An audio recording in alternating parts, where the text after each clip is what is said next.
Andibonge igama lenkosi.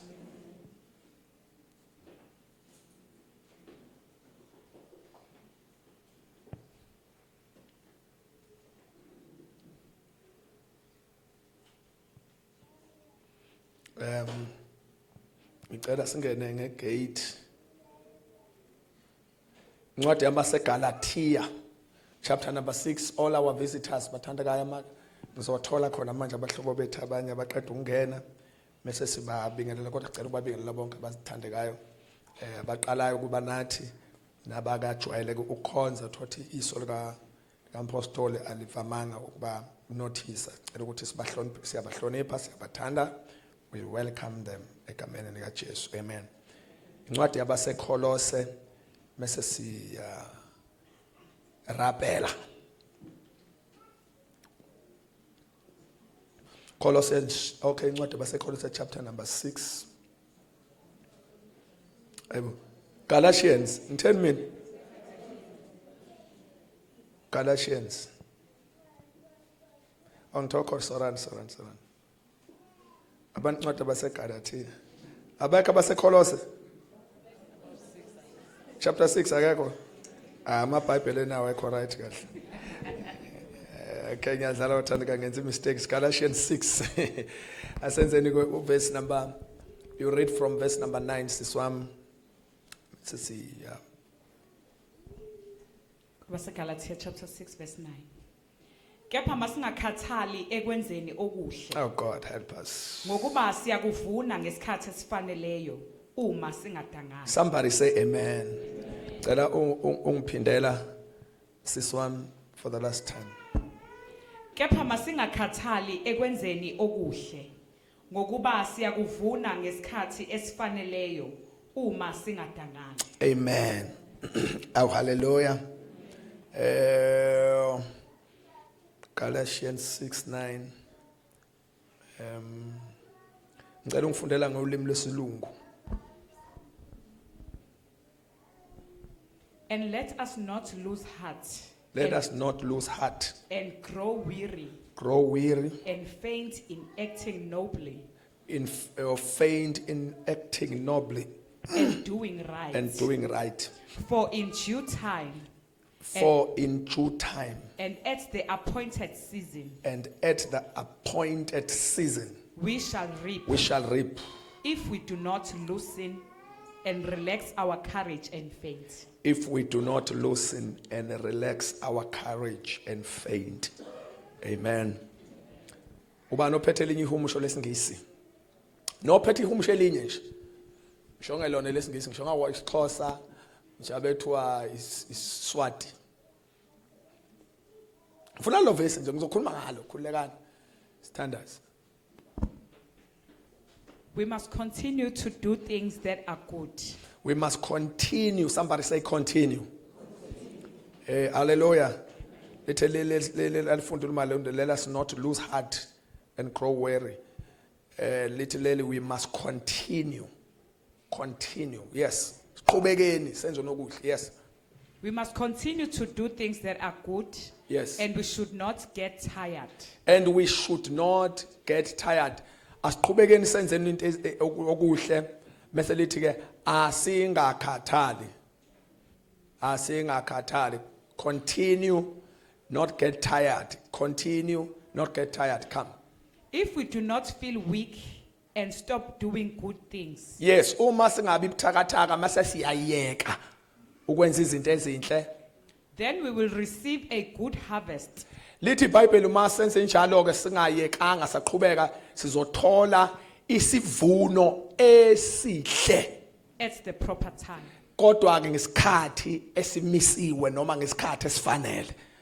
Somebody say amen.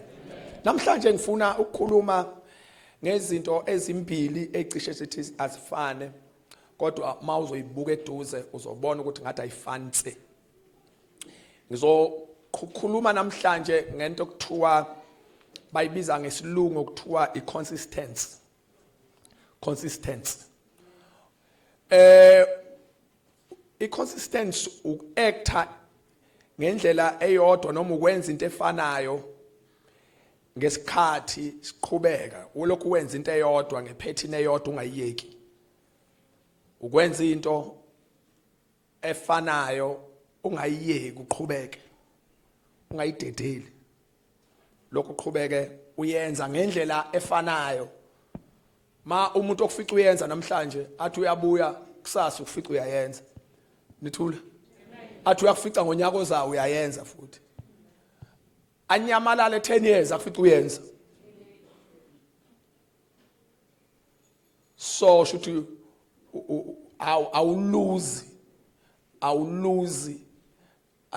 awuluzi focus ekwenzeni loyo nto nithuleleni bafowethu qhubeka wenza into eyodwa in the next 10 years uyenza bak 15 years to come bakufica uyayenza into 20 years usayenza yona ungashintshi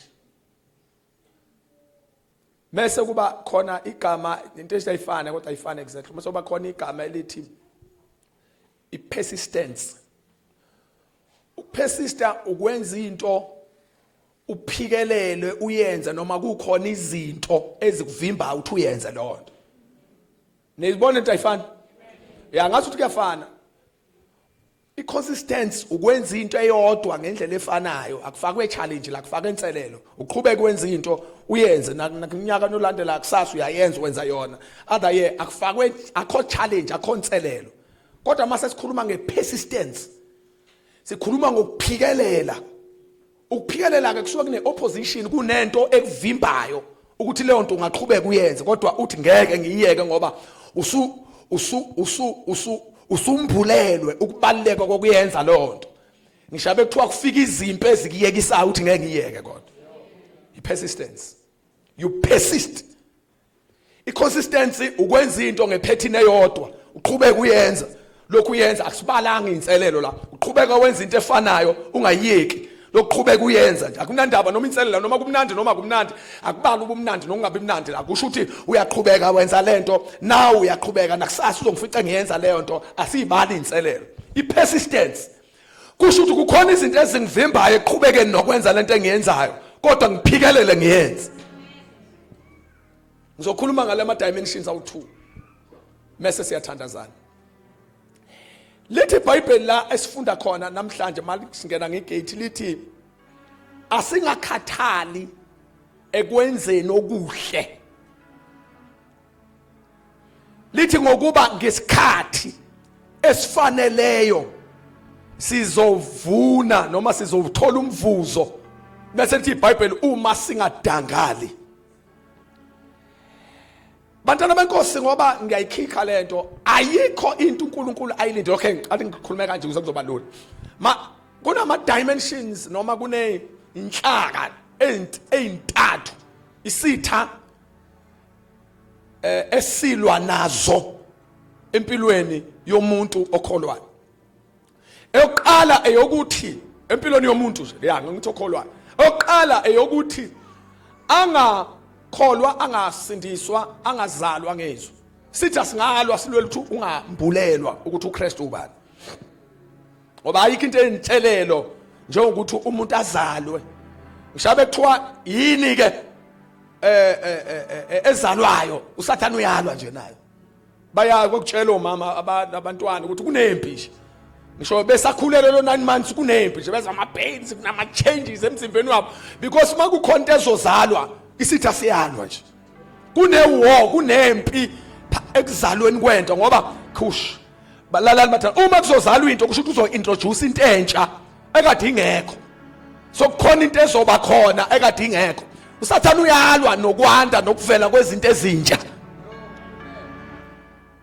that is step number 1 alwele khoshaba ingakho bathanda kangishabe ukuthi ukhontentsha uNkulunkulu afuna ukuyenza empilweni yakho nokuyambula nokuyiqala empilweni yakho isithi asolwa ukuthi ingaveli lonto ngoba ezinye izinto ngilalelana ezinye izinto uSathane ulwa nazo uthi hey ningavumi ukuthi size iqhamuka ngoba uyaqhamuka lento uya in danger sisengxakini that is a level 1 yokulwa kwesitha oba ngikhuluma ngosithi esilwayo silwela ukuthi ungaqhamuka silwela ukuthi ungakhu silwela ukuthi ingaveli into silwela ukuthi ingazalwa into silwela ukuthi ingabonakali into ngoba uyazi ukuthi meke yazalwa yavela sekuzoqala inkinga.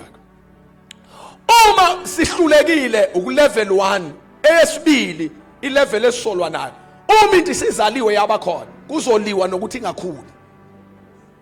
Akakholeka to bafowethu, if it is lento siphumile yazi yavela yasehlule ekuzalweni, asilweni ngokuthi lento ingachumi. Sitho sesilwa ke manje neprogress, silwa negrowth yento ekhona. Listen, silwa nento engekho ukuthi ingabi khona. Masihluleka sizolwa nento ekhona ukuthi ingakhuli. Enye yama bafowethu yezinto ofanele uyilwele uma kukhona into uNkulunkulu afuna ukuyenza ngempilo yakho. Lwela ukuthi zonke izinto uNkulunkulu afuna ukuthi zivele kuwe, uthandazela ukuthi ivele, ngoba ezinye zezinto okuliwa nazo ukuthi uze uye ezulwini zingaqhumanga izinto uNkulunkulu wayekade eyilindele kuwe. Ayikho into ebuhlungu ukuthi uthola isurprise mase ufika ezulwini ukuthi yini ithi inkosi yayikade kunikeze yona. Ngoba enye into engayijahile kakhulu ezulwini njengoba abantu bejahe khona. Ayikho into engayijahile ezulwini ukuthi ngize ngiyofika khona into uNkulunkulu wayekade ethe ngami ngisemhlabeni iyovela ngami ingavelanga. Ngoba ayikho into engangiphatha kabuhlungu njengokubona the real me kade ngingabanga uye emhlabeni. Kanti kujahiwe nje ezulwini ke ngithi mina Nkosi ezulwini ngithanda kakhulu sekhaya kithi lapha futhi la ngifuna ukophelela khona, kodwa ngicela ungisize ukuthi ngingafiki kanti kusenama assignment alengayo. Ngoba ayikho into engiphatha kabuhlungu njengokufika ngibone umina wangempela, kodwa utholwe ngimphila manje iopposite yento engiyiyona embusweni. So kuliwa nento ezalwayo. Number 2, kuliwe nento ekhulayo. Anything magezalwa nje into usathana ingakhula, afake that dwarf syndrome, enza ukuthi into inganyuki, ingakhuli, ingaphakama, ngoba uyazi ukuthi amandla yonke into ezelweyo ukukhula kwayo. Nithuleleni bathandekayo. Okay, sase ngikhuluma bathandekayo spiritually, ngisho lento empilweni yakomoya, ngikhuluma empilweni yenyama, ngikhuluma empilweni kwani yonke imkhakha yempilo. Uma nje waba nento yangakhula, even nawe mnikazi wayo awubi right. Yeka uNkulunkulu sengisho wena mnikazi wayo nje uma unento engaprogress, angizothandaza namhlanje khona nibathandekayo. Uma unento engaprogress, uma unento engakhuli, uma unento enganyuki, kukhonto elimalayo kuwe ukuthi what is happening with me? Because kunama enemies alwa nento ezikhula. Nithuleleni bathandekayo. Kunama enemies alwa nento ezalwayo. Kube khona i-enemy nento ekhulayo. Kodwa namhlanje yonke ngiyayigoqa ngegama lika Jesu. Into imele ukuzala izozalwa, imele ukukhula izokhula. Ngoba asizokuvuma bathandekayo ukuthi sistakhe sivele sigcine sisendlini engenamnyango engena ventilator because of the enemy. Our Lord, our God is able yokuthi akwazi ukuthi iBhayibheli lonisela lotshalayo nalonise nawo bandawonye nikhona nibathandekayo. Ngoba isitha siyalwa nento ekhulayo. Siyalwa nento ekhulayo. Mayikhona into ayingakhuli. Mayikhona into ayingakhuli. Mayikhona into ayingakhuli. You have a talent, une gift ayingakhuli. Une talent alingakhuli. Une idea ye business ayingakhuli. Asiyeni spiritual. Umzalwane kodwa ungakhuli. Unesipho sokhonza, nesipho so whatsoever asingakhuli. Mase sizaliwe kuliwa nokuthi ungaqala uyithola into, mase uyitholile akuliwa nokuthi ingakhuli. Nikhona nibathandekayo.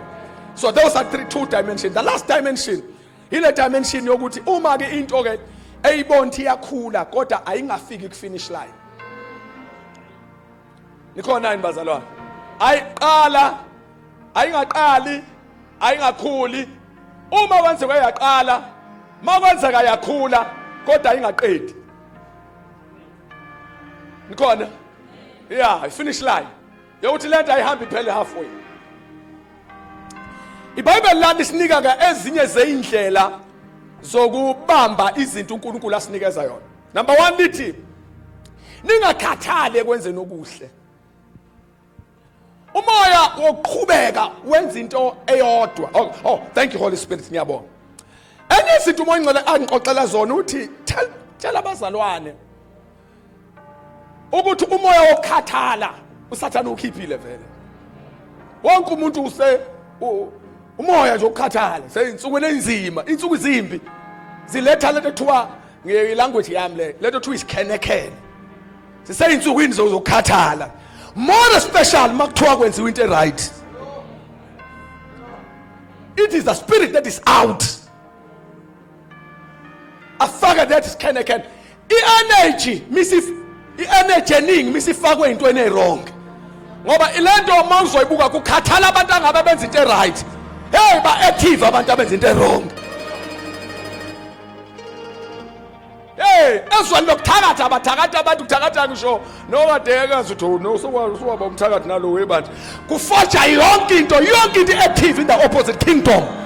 Mase kuthi ambusweni kuyo nesikhenekene. Ngoba usathane befuna ukufaka into wrong, wenza abazalwane abanamandla okwenza into right baphelelwe amandla. Kube nesikhenekene. Ngoba halamaya na nicabanga kanjani bathandekayo? Usathane angeke abe ne-chance uma ibandla lonke li-active. Wonke umuntu umeme endaweni yakhe, wonke umuntu enza inkonzo yakhe, usathane akanandawo. Kodwa uzakwazi ukungena kufanele ukuthi akudala isikhenekene ey'ntweni right. Ningayedangale kodwa bakunikhona nibathandekayo. Ngingakhathale ekwenzeni okuhle. Once what discover into right. Once what discover into right. Okay, onhlati ngitshela nto batha. Kuyabiza ukukwazi ukuthola into right engenziwa uwe. Ngiphinde. Kuyabiza. Ku-expensive. Ukuthola into ongakwazi ukuyenza uyenzela umbuso right. That thing is not cheap. Let alone abantu they don't know the value yokuthola into ongakwazi ukuyenza. Abantu abaningi abayazi Lord. Ingakho they easily take, they easily yeka. Akayazi value yokuthola inkonzo nekhona lokuthi uNkulunkulu akwenza sathi yabona lento ngizoyenza ngawe and kuyinto right abakazi abantu baba. Ngeke ngithi mangikhuluma nabashumayeli abancane ukuthola imessage akuyona into engilula. Ukuthola umyalezo.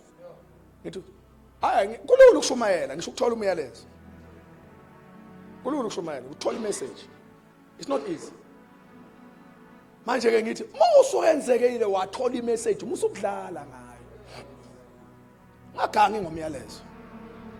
Ushumayela umyalezo bathi ngolimi lalo abafundile exhaust umyalezo fanele ushumayela. Ngiyayibona lokho aqhumqhumo wamasele ngaqhuma ushumela qhuzo lapha qhuzo ushumela. Ngethe kunzima ukuthola imessage. Ungayidedeli imessage ungakayiqedi ukuyishumayela. Preach the message. Ngoba kunzima ukuthola umyalezo. So kanjalo ke nokuthola inkonzo nithulelele. Nokuthola inkonzo akuyona into elula. Ungayidangali. Let me tell you something church mhlawumbe ningayinakanga. Yonke into uNkulunkulu akunikeza yona usuke ekwethembele yona. And number 2 izoba nezinselelo zayo ukuba ingenzeki ngesandla sakho. Into ofanele wena uyenze ungavumi kusethubeni lakho ukwenza into enhle nokwenza into right. Musu vele you easily give up. Kube kwethenjwe wena for it. I've discovered umomo engcwele ekhuluma nami in a serious note masisema khona na serious. The Lord said to me, there's no excuse khehla oyonginikeza yona ngento engiyinikeze wena yokuthi ungayenzi. What are you excuse? Awuna excuse. Mina nginayi excuse. Yongayenzi into kusho ukuthi uyipi. All excuses have been taken away from me. Anginaizathu mina zongayenzi into. Ayikho into engingamala ngithi awu bazalwane hayi angikwazi ngikwenza ukuthi ngoba lutho ama levels ethokukhula wafana. Ukhula ufike kwi level where excuses zonke izinto engaba zixoliso zokungayenzi into zingabi valid kuwe. Ngoba ingozi mangathiwa nami nginento engakwazi ukuma phambi kwami ngenze ngingakwazi ukuyenza into. You grow ufike kwi level bakuduma ukuthi where you say there is nothing koshamaha. uJesu uNkulunkulu ukhuluma noJoshua uthi qina ke umisibindi usathi ngoba uzokwenza laba bantu kuba bangene badlifa engibanikeze lona usathi kuye akukho umuntu oyokuma phambi kwakho uma esho njalo ucisha bonke abantu abangazovuka nabasazozalwa uthi akukho umuntu ongama phambi kwakho. Kusho ukuthi uJoshua ubehambe ebambelele ukuthi ayikho into engama phambi kwami ivimba into ebekwe uNkulunkulu kimi. Uma kukhona into evukayo sithi thina akusiyo. Athi kushumayeza abanye ababezwa lapho. Ngithi uma kukhona into ema phambi kwakho uvela uthi akusiyo le ngoba uthe uNkulunkulu ayikho into eyoma phambi kwami. Ayikho into engangivimba nengakuvimba ukuthi wenze into uNkulunkulu akunikeze yona. Kahle kahle i-level siswe ama-levels ethu okukhula esenza sivimbeke. Hayi ngoba sisuke sivinjwa into esivimbayo. I wish I can say something this. Sathi ngaze ngiyiphinde lento. Ngithi ama-levels ethu okukhula asenze sivimbeke. Kodwa akuyona into esivimbayo esivimbayo.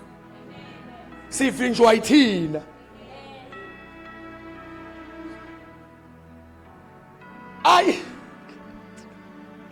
Ayikho into engakuvimba ukuthi wenze into right. More especially uyinika uNkulunkulu. Awuthi sasekhuluma nje, uma uNkulunkulu enikeza umuntu into, kusho kuthiwa yini? Ngisho nginika ipeni. uNkulunkulu athi nanti ipeni. Igrace yokukunika amandla okusuka kwepeni esandleni sakho awalele kuSathane. Awalele uNkulunkulu ngoba mawunikwa uNkulunkulu into permanent alele kuwe. uSathane ukhipha ama statements angithusayo ngoba ngifuna sesothandwa kanjani.